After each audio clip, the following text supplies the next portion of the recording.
Hello everyone! Welcome back here on my channel. This is me once again, Teacher Jinjin, your virtual teacher here on YouTube. Kung bago ka pa lang sa channel na ito, gumagawa ako ng mga Tagalog tutorial videos mula grade 7 hanggang grade 11.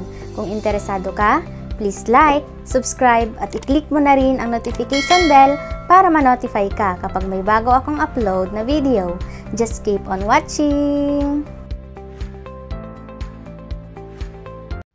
Good day everyone. So dito naman tayo sa learning task number 2, letter C. Find the 10th term of the geometric progression. So number 1, we have 4, 20, and 100. The formula for a geometric sequence is a sub n equals a sub 1 times r raised to n minus 1. Ito yung general formula ng geometric sequence. Wherein, yung a sub n, ito yung nth term, equals, yung a sub 1 naman ay yung first term, tapos yung r ay yung common ratio, and yung n, ito yung number of terms. Ang pinakauna nating gagawin ay kunin natin yung common ratio.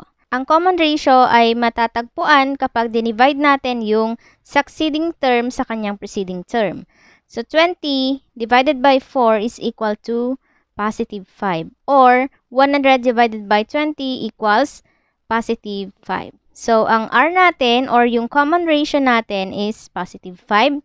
And ang first term naman natin is positive 4.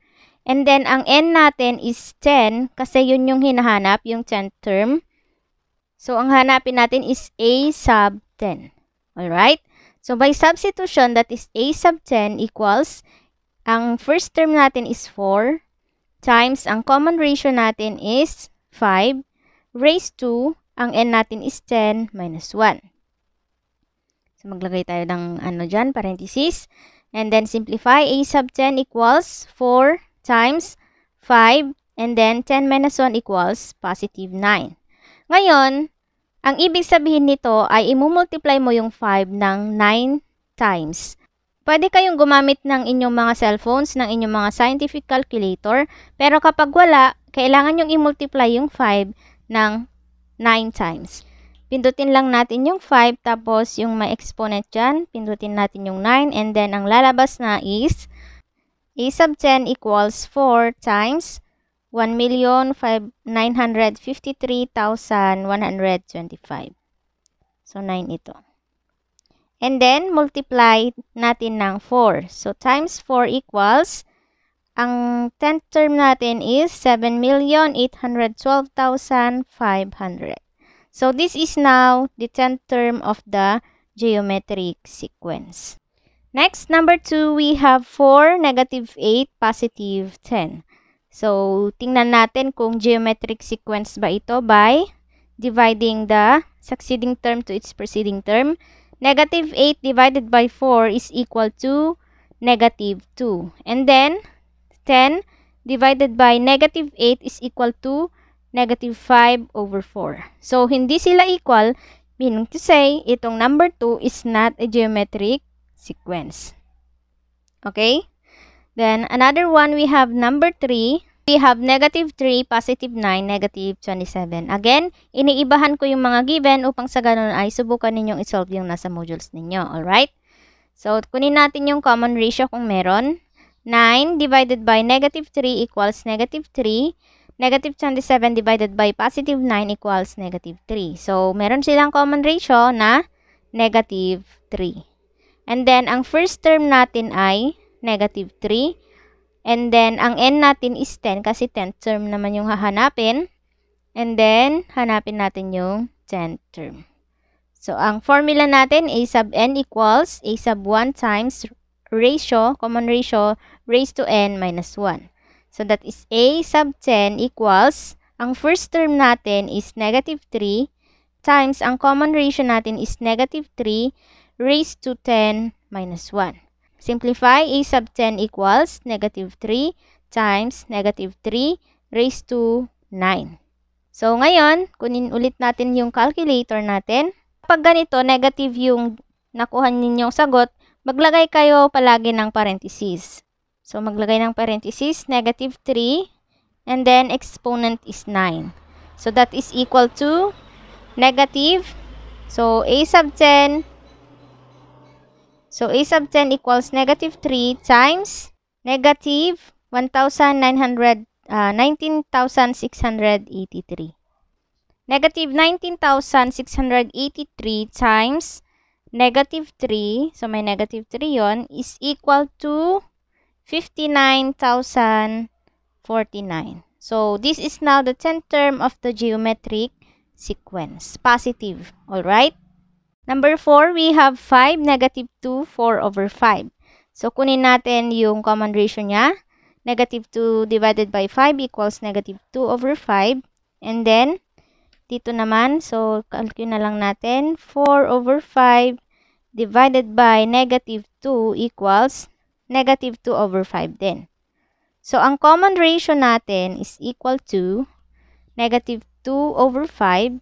And then, ang first term natin is 5. And then, ang n natin is 10. Then, hanapin natin yung 10th term. So, the geometric sequence formula is a sub n equals a sub 1 times r raised to n minus 1. By substitution, that is a sub 10 equals positive 5 times, ang ratio natin is negative 2 over 5 raised to n minus 1. So, 9 na lang inilagay natin dito kasi 10 minus 1 equals 9. So, again, kung wala kayong calculator, pwede kayong mag-multiply ng 9 times itong negative 2 over 5. Pag negative, maglagay lagi ng parentheses. So, that is negative 2 over 5 raised to 9. So, the answer is, ayan, negative a sub 10 equals 5 times negative 2.62 times 10 raised to negative 4. And then, i-multiply natin ng 5. That would be equal to negative 512 over 390,625. So, may negative dyan. This is now the 10th term of the geometric sequence. And then lastly, we have 6, positive 3, and then 6 over 3. Tingnan natin kung geometric sequence ba to. So, 3 divided by 6 equals 1 half. And then 6 over 3. So, that is 6 over 3 divided by 3 equals 2/3. 2/3 yung sagot nito. So, wala siyang common ratio, meaning this is not geometric sequence. Dito naman tayo sa learning task number 3. Tell something about what you have learned by answering the following questions. Number 1, explain how to determine the next term of the geometric sequence, positive 3, 6, 12, 24. Paano ba natin kinukuha ang next term? So, diba, kapag geometric sequence, you're just going to divide the succeeding term to its preceding term. So, positive 6 divided by 3, that is equal to positive 2. And then, yung positive 2, i-multiply natin sa 24. 24 times positive 2 is equal to 48. So, the next term is positive 48. Pero ang tanong dito, how? How to determine? So, explain lang natin in words. Pwede nyong ilagay, geometric sequence is obtained by multiplying the preceding term. 3 is the first term and 6 is the second term. In order to get the next term, multiply the common ratio to its preceding term. Kaya 24 times 2 is equal to 48. Number 2, in your opinion, where can you apply the concepts and skills that you learned about geometric sequence? Explain. Geometric sequence are used throughout mathematics. They have important applications in physics, engineering, biology, economics, computer science, theory, and finance, at marami pang iba. Sa inyong real-life situations, pwede ninyong magamit ang geometric sequence. For example, the amount on your savings account. For example, pag nag-save ka ng ganito, ilan ang magiging interest after how many years? Pwede ring the amount of money in your piggy bank if you deposit the same amount each week, or yung tinatawag nating palwagan. Kung yung palwagan ay pwede sa arithmetic sequence, pwede rin yung pagsisave mo ng inyong pera sa inyong piggy bank kung meron kayo. So, kung for example, meron kayong common ratio each week, so, ma-determine ninyo kung ilan yung maiipon nyo within 6 months or 1 year. Okay? Number 3, what are the differences between an arithmetic sequence and geometric sequence? Simple lang naman ito. Arithmetic sequence has a common difference, while geometric sequence has common ratio. Alright? So, yun lamang. Sana nakatulong ito sa pagsagot ninyo sa mga modules ninyo. Kung nakatulong ito sa inyo, please don't forget to like, paki-share na rin sa mga classmates ninyo at sa mga friends ninyo. Okay? Once again, stay home, stay safe, stay healthy at mag-aral lang mabuti. God bless you all and goodbye!